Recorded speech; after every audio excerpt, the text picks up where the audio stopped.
Hello，兄弟们，我又出来挣窝囊费了。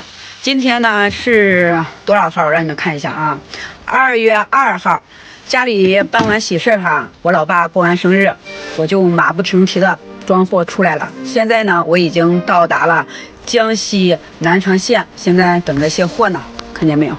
我现在厂门口呢，等着报备，报备完以后呢，我才能进去。这南昌的天气啊，是真暖和。这里边啊是不让拍照，所以呢一会儿我就不拍照了。现在9点45，已经报备完，可以进厂了。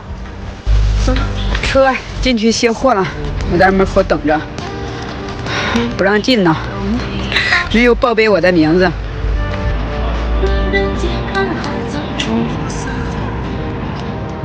他来了，他来了。